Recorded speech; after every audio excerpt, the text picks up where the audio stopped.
காலை 6 மணி. இருளை விலக்கி உலகை எழுப்பும் ஞாயிறு அங்கே குடியிருப்பான். அவன் ஆனை முகத்தனின் அடியவன். காலை 10 மணி.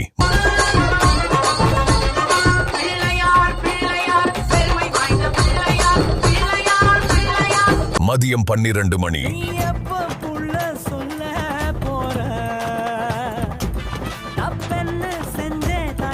மாலை 4 மணி.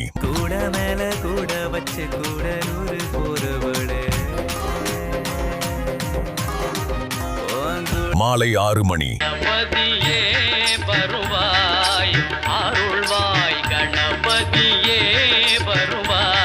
இரவு 8 மணி.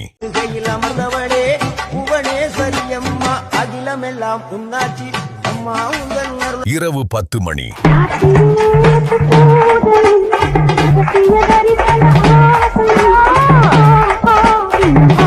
நள்ளிரவு 12 மணி.